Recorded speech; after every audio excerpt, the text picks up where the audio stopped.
What's going on, guys? JSGC here, back again for another video. Today we're going to be doing my match review, match reaction and match analysis of Manchester City's fourth consecutive defeat, all on the road away from home, this time in the Premier League against Brighton and Hove Albion, with Manchester City losing this game by 2-1 at the Amex Stadium. So before I do crack on with this video, make sure, like always, if you are enjoying the content, do subscribe to my channel. It is free to subscribe. Social media links there in the description if you want to go and follow me on my Twitter, Instagram and TikTok. Email also in the description too if you want to hit me up for any sponsorships for any videos or any general business inquiries. Don't forget to leave a thumbs up. 100 likes is the aim. And do let me know your thoughts as well in the comments below. Finally, this video is sponsored and brought to you by SofaScore. Very highly rated app. It's free to download and they're going to keep you guys up to date with all the latest football scores from around the grounds. They're going to keep you up to date with the latest football information along with the latest match statistics, analysis, commentary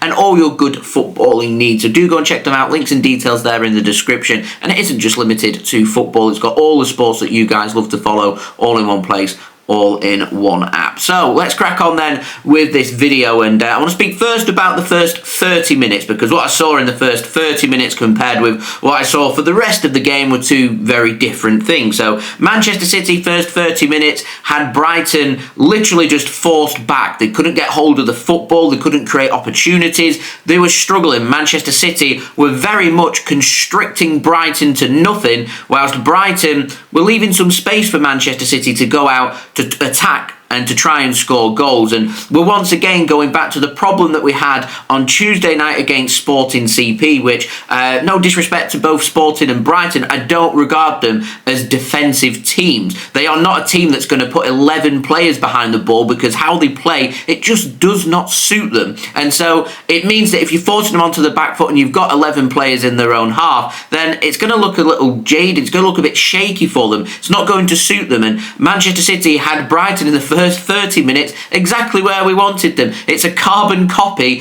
of where we had Sporting as well, with Manchester City first 30 minutes coming out full of energy, wanting to make a point, scoring a goal in that time in 23 minutes through Erling Haaland, and then from 30 minutes onwards Manchester City just struggled to, I don't know if it's fitness is a big problem here, or injuries, mentality, or maybe just a mixture of everything all put into one. But Manchester City were put under pressure for the final 10 minutes or so of the first half, and they had to remain resilient to ensure that we kept the clean sheet in at half-time, which is something that we didn't do at Sporting. So there was the little difference. And I was expecting going into the second half, Brighton are all, they're trailing, they're going to have to take the game to Manchester City. They're not just going to sit on a 1-0 defeat, they're going to try and attack to try and score goals and cause problems for Manchester City. Man City, it's up to us to regain control of the game, to be able to just buy a free kick or two, take the pressure off the team and just try and move the defence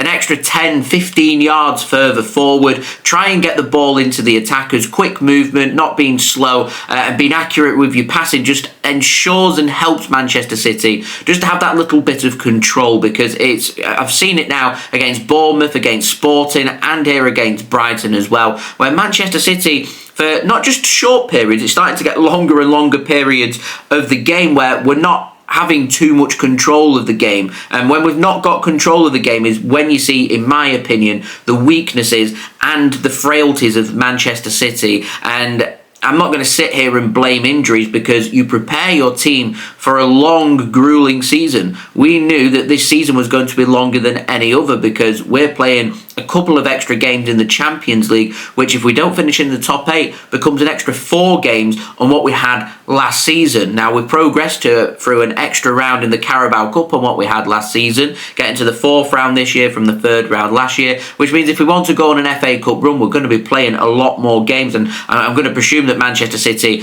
are aiming and are going to achieve getting through to the latter stages of the Champions League, so I'd class that as the quarter-final onwards. Manchester City's squad, to me, just isn't big enough to be able to cope with the goals that we want to achieve. And with the injuries that we're having and the tiredness of the players, it is very concerning. That concerns me more than losing 4 games in a row. I know it's back-to-back defeats in the Premier League, but Manchester City are very much down to the bare bones, and I don't really see how and when this is going to get better. I'd feel much better if there were 4 or 5 players who normally would go on international duty, don't go on international duty to protect themselves, to protect their fitness and protect them from any injuries ahead of what is going to be an absolutely relentless end of November, December, January and February schedule. There is no rest for Manchester City at any one point. It is playing every 3 to 4 days, and if we continue with just having 3, 4, 5 different injuries going into every single game,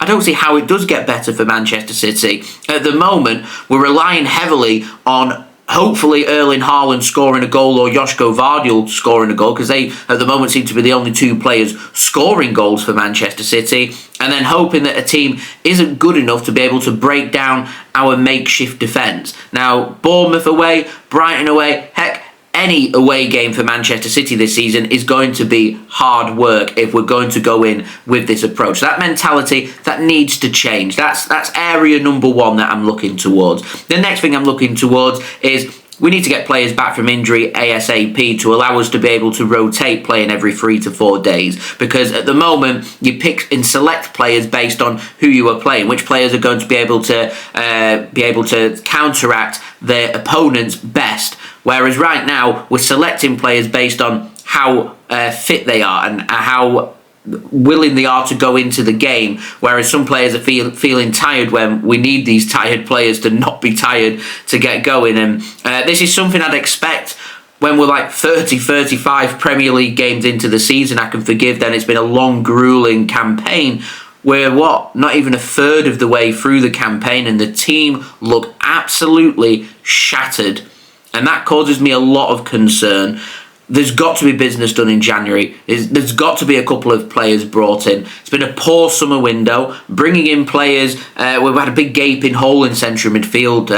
Rodri's always been the problem that if he picks up an injury, we've got no one else to come in. We had that problem in the summer. We chose not to address it. We brought in a 34-year-old central midfielder in the hope that that would be able to paper over the cracks. Well, these cracks have been exposed very early into the season, which to me suggests that City have got to go into January and sort that problem out. The average age of the squad needs bringing down. There has to be a little bit of an overhaul for Manchester City to bring that average age of the squad down. You've got to be looking, I'm not going to name too many names, but I'm looking towards the Kyle Walkers, Kevin De Bruyne's, Ilkay Gundogan's, these very experienced aging players who, when they're playing, I want them to be able to show their experience on the pitch and show that they are mentally ready and also ready to show their quality that they do have, and not really seeing too much over these last 4 games from our experienced players. And because of that, you're needing fresh new ideas and fresh new energy, which means you've got to bring in new players to help fit into Pep Guardiola's system. We need an answer from Pep Guardiola sooner rather than later. Is he going to sign an extension, or is he going to leave Manchester City? The sooner that we get that decision, the sooner we can start to prepare long term, which shouldn't have too much of a knock-on effect when it comes to the short term. Ideally, want Pep to see a transition through. We're going to need him for 2 or 3 years. I don't think he's going to commit to that long. 12-month extension, it's great, fine for this season, but we face the same problem at this point next year. So you're just moving a problem along for 1 year's time, whereas what we need right now is to be thinking long term. That's how you navigate a transition, and it's going to take patience from the fans, from the players, from everybody involved, because it's going to need time.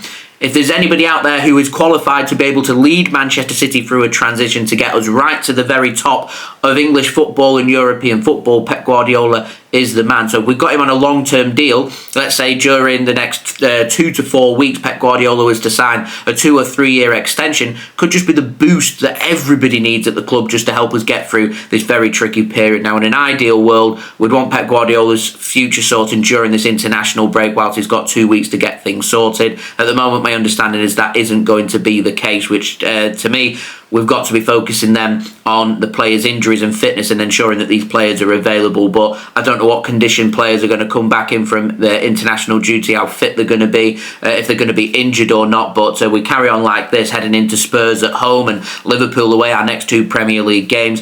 We lose both of them games, and Manchester City could be, 13 points behind Liverpool at the top of the Premier League, and that's after 13 games. That's a huge amount of points in a short period of time when we know that we only have to play Liverpool one more time in the Premier League. We're going to find it very difficult to pull that back. We've got to be very careful of that. Very, very careful of that. This needs sorting out. This is it's very serious. Very serious. You know, Pep Guardiola's never lost 4 games in a row. Manchester City haven't lost 4 games in a row since 2006, which is a long time, nearly 20 years ago. I supported City back in that season. It was a hard watch. It really was. City were struggling for goals under Stuart Pearce. It was very difficult, a very difficult phase of supporting Manchester City.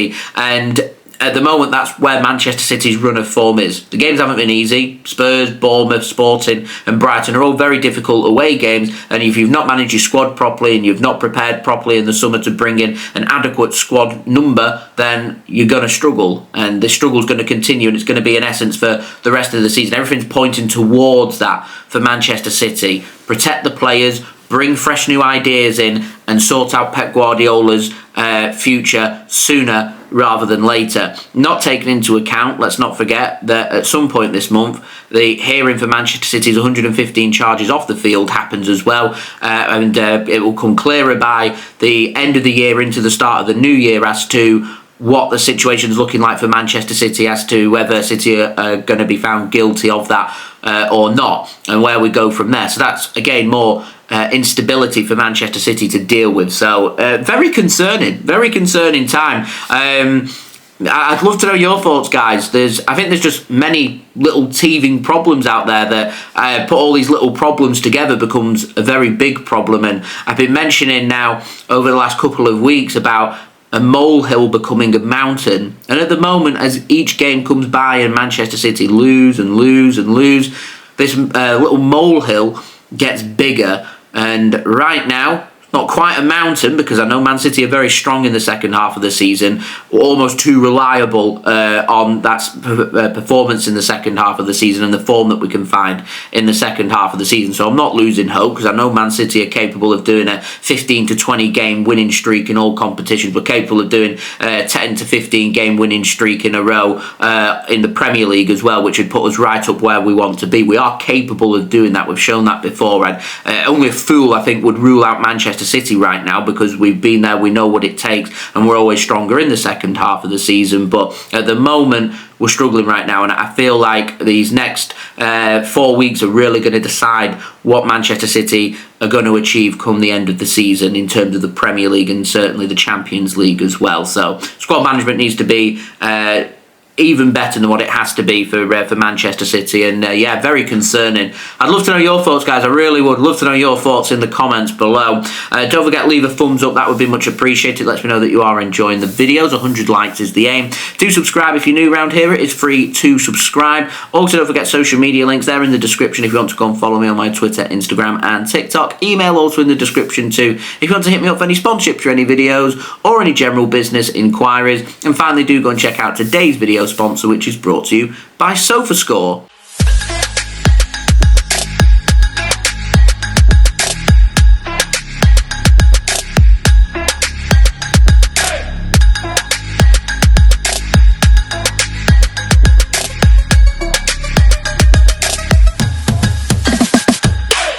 I'll see you all again real soon for the next Manchester City video.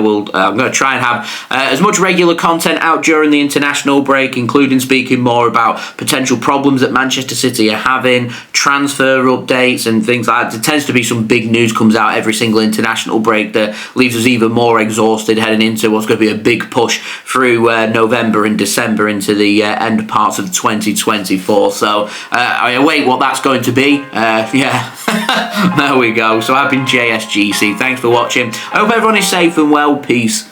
Ciao for now.